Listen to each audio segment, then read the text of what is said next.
લોકસભાની ચૂંટણી પહેલા જ પક્ષપલટાની મોસમ ખીલી ઉઠી છે। ભાજપમાં વધુ એક નેતાની રીએન્ટ્રી થઈ રહી છે। આજે ધર્મેન્દ્રસિંહ વાઘેલાએ વિધાનસભા અધ્યક્ષ શંકર ચૌધરી સાથે મુલાકાત કરી રાજીનામું સોંપ્યું છે।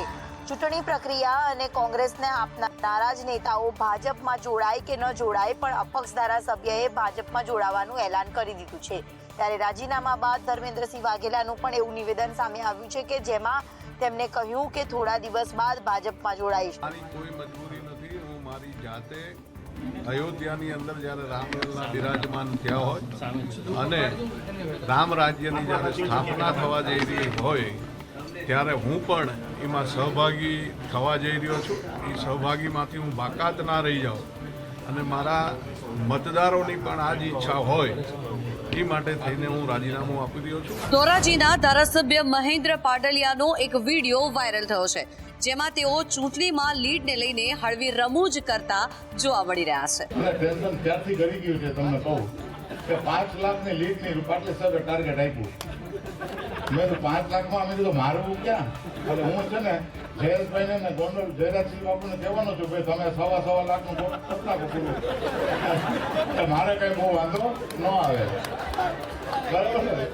ખાસ કરીને ધોરાજી ઉપલેટા વિસ્તારમાં કોંગ્રેસ સાથે મોટો સંઘર્ષ હોય, આગલા વખતે કોંગ્રેસના ધારાસભ્ય ત્યાં સક્રિય હોય, તો આ કારણથી આ મેં વાત કરેલી કે અમારે થોડુંક ત્યાં લડાઈ મોટી છે, તો અમે પણ 36,000 ઓછામાં ઓછી લીડનું ટાર્ગેટ રાખેલો।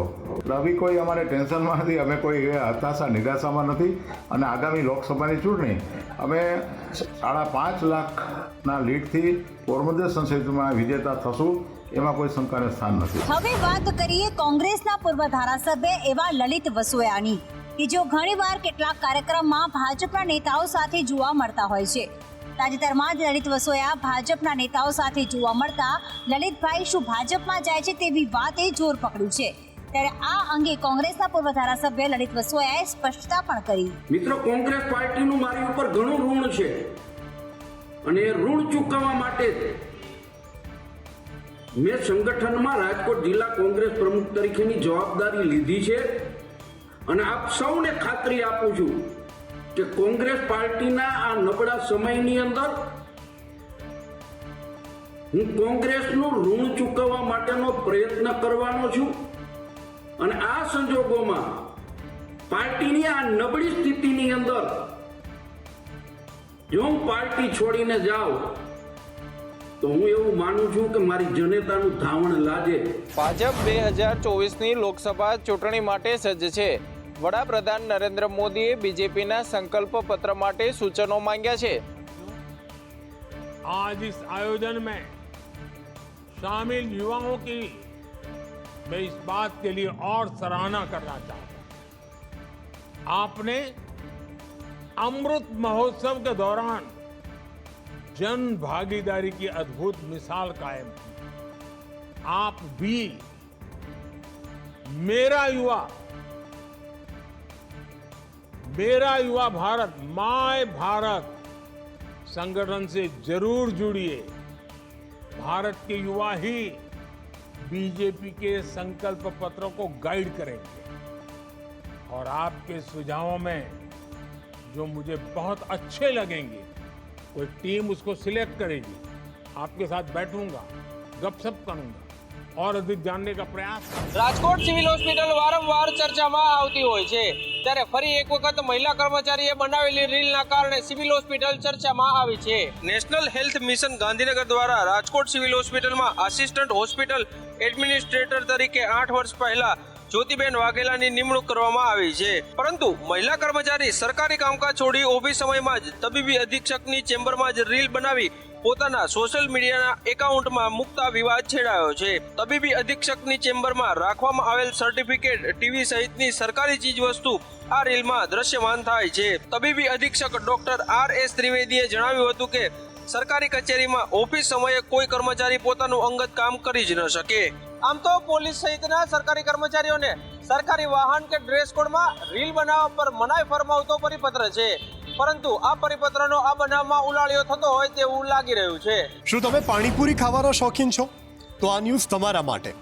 એક વિડીયો તમને બતાવો છે જે વિડીયો જોયા બાદ તમે પાણીપુરી ખાવાનું સદંતર ભૂલી જશો. પકોડીના શોખીનો આ વિડીયો જુઓ, તમને આ દ્રશ્યો જોઈને ઉબકા આવી જશે. આ દ્રશ્યો છે વડોદરામાં આવેલા દાંડિયા બજાર રોડ પરના. અહીં પાણીપુરીની લારી ચલાવતી બે વ્યક્તિઓ મસાલા બનાવવા માટે ઉપયોગમાં લેવાતા બટાકા પગથી ખૂંદી રહ્યા છે. આ વિડીયો સોશિયલ મીડિયામાં વાયરલ થતા ખળભળાટ મચી ગયો છે.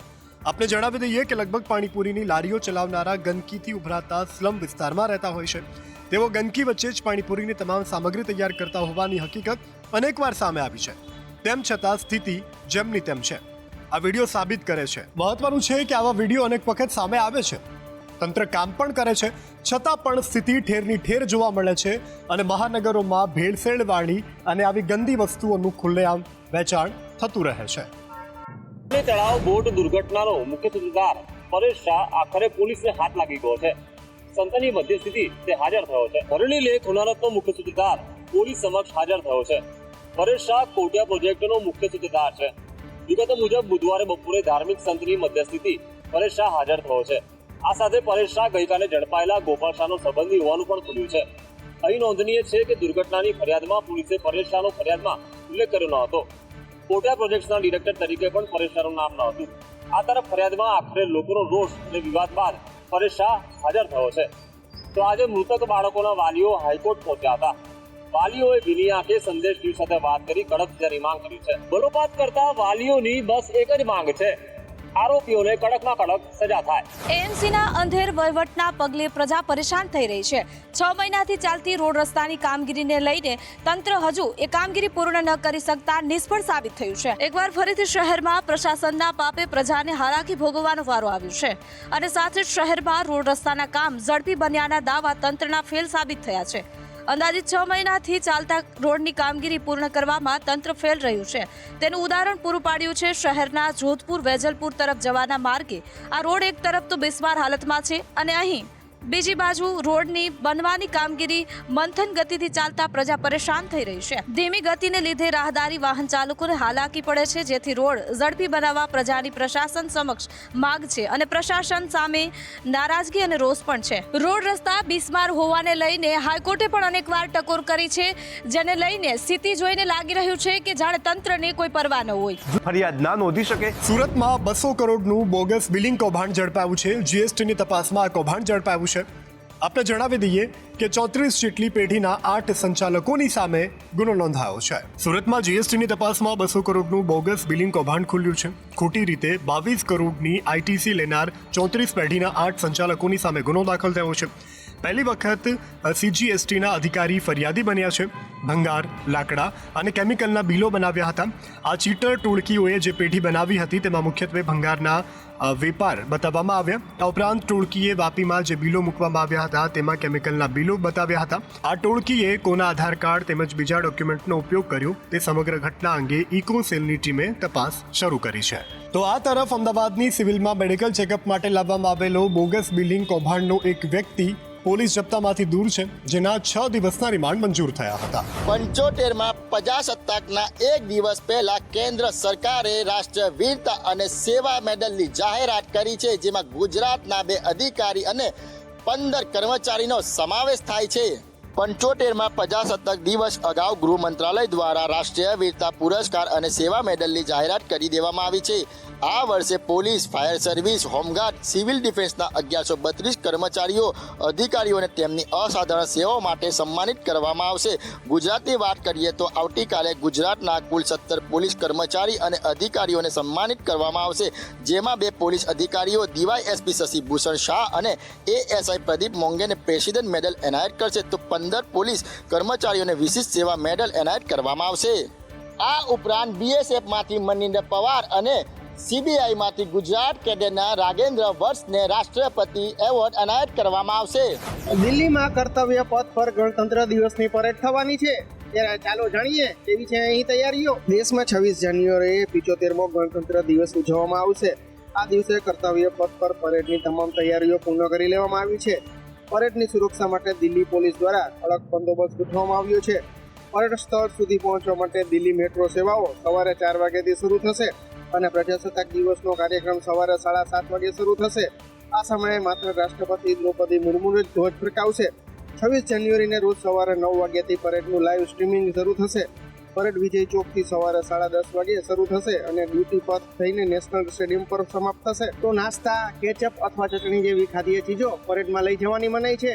જોકે તમે તમારો મોબાઈલ પરેડમાં લઈ જઈ શકો છો, કારણ કે પ્રતિબંધિત વસ્તુઓની યાદીમાં મોબાઈલનું નામ સામેલ નથી. ફ્રાન્સના પ્રમુખ ઇમાન્યુઅલ મેક્રોન જયપુર પહોંચી ગયા છે. ભારત અને ફ્રાન્સ વચ્ચે સંરક્ષણના સોદા થઈ શકે છે. રાજસ્થાનના રાજ્યપાલ કલરાજ મિશ્રા, મુખ્યમંત્રી ભજનલાલ શર્મા અને વિદેશ મંત્રી એસ જયશંકરે ફ્રાન્સના પ્રમુખ ઇમાન્યુઅલ મેક્રોનનું ભવ્ય સ્વાગત કર્યું હતું. ફ્રાન્સ પ્રમુખની મુલાકાતને લઈને રાજસ્થાનના શહેરમાં કડક સુરક્ષા વ્યવસ્થા કરવામાં આવી છે. ઉલ્લેખનીય છે કે આ વખતે ઇમાન્યુઅલ મેક્રોન ભારતના પ્રજાસત્તાક દિવસની ઉજવણીમાં મુખ્ય અતિથિ તરીકે છે. ફ્રાન્સના પ્રમુખ જયપુરમાં લગભગ 6 કલાક રોકાશે. ત્યારબાદ હવે તે થોડીવારમાં દિલ્હી જવા રવાના થશે. વડાપ્રધાન મોદી પણ જયપુરમાં છે. અહીંયા બંને નેતાઓએ રોડ શો કરી ચા પર ચર્ચા કરી હતી. આ સાથે રામબાગ હોટલમાં બંને દેશો વચ્ચે દ્વિપક્ષી ચર્ચા કરવામાં આવી હતી. ઇમાન્યુઅલ મેક્રોન પ્રજાસત્તાક દિવસની પરેડના મુખ્ય અતિથિ સાથે ફ્રાન્સની સેના પણ આ પરેડમાં શામિલ થશે. તેલંગાણામાં અધિકારી પાસેથી 100 કરોડની સંપત્તિ મળી આવી છે. સાથે જ રૂપિયા ગણવાનું મશીન પણ મળી આવ્યું છે. તેલંગાણામાં ભ્રષ્ટાચાર વિરોધી બ્યુરોએ એક અધિકારીના ઠેકાણાઓ પર દરોડા પાડીને 100 કરોડ રૂપિયાથી વધુની સંપત્તિ જપ્ત કરવામાં આવી છે. એસીબીએ Telangana real estate regulatory authority સચિવ શિવ બાલકૃષ્ણ અને તેમના સંબંધીઓના ઘરો અને ઓફિસો સહિત 20 સ્થળોએ દરોડા પાડ્યા હતા. આ દરમિયાન તેમની પાસેથી 40 લાખ રૂપિયા રોકડા, 2 કિલો સોનું, 60 મોંઘી ઘડિયાળો, 14 સ્માર્ટફોન, 10 લેપટોપ અને સ્થાવર સંપત્તિ સાથે સંબંધિત ઘણા દસ્તાવેજો મળી આવ્યા હતા. તેમની કિંમત 100 કરોડ રૂપિયાથી વધુ હોવાનું કહેવાઈ રહ્યું છે. બાલકૃષ્ણના ઘરેથી નોટ ગણવાનું મશીન પણ જપ્ત કરવામાં આવ્યું છે. હાલ એસીબીએ બાલકૃષ્ણની ધરપકડ કરી છે. અધિકારીએ પદનો દુરુપયોગ કરી અપ્રમાણસર સંપત્તિ ઊભી કરવા બદલ અયોધ્યા રામ મંદિરના દર્શનનો આજે ત્રીજો દિવસ છે. ભક્તોનું કીડિયારું ઉભરાયું છે અને તેની વચ્ચે મંદિરને કરોડોનું દાન મળ્યાનું સામે આવ્યું છે. અયોધ્યા રામ મંદિરમાં રામલલ્લાની પ્રાણ પ્રતિષ્ઠા બાદ પહેલા 2 દિવસમાં રામ મંદિરને રૂપિયા 3.17 કરોડનું દાન મળ્યું છે. આ દાન પ્રાણ પ્રતિષ્ઠાના દિવસે પ્રતિષ્ઠિત લોકો તરફથી મળ્યું છે. ત્યારબાદ જ્યારે જાહેર જનતા માટે મંદિર ખુલ્લું મુકાયું ત્યારે સામાન્ય ભક્તોએ પણ મંદિરમાં લગભગ રૂપિયા 10 લાખનો પ્રસાદ ચડાવ્યો છે. રામલલ્લાના દર્શનાર્થે આવતા ભક્તોથી માત્ર અયોધ્યાને જ નહીં પરંતુ સમગ્ર ઉત્તર પ્રદેશ રાજ્યને ફાયદો થશે. અયોધ્યા ધામમાં લાખો ભક્તોને ધ્યાનમાં રાખીને અનેક દેશી વિદેશી અહેવાલોમાં એવો દાવો કરવામાં આવ્યો છે કે અયોધ્યામાં આવનારા સમયમાં શ્રદ્ધાળુઓની સંખ્યામાં રેકોર્ડ બ્રેક વધારો જોવા મળશે. તો ઉત્તર પ્રદેશને $1 ટ્રિલિયન ઇકોનોમી બનાવવાનો સીએમ યોગીનો સંકલ્પ છે. તેમાં અયોધ્યા ધામ સીમાચિહ્ન રૂપ સાબિત થાય તેવી પૂરી સંભાવના છે.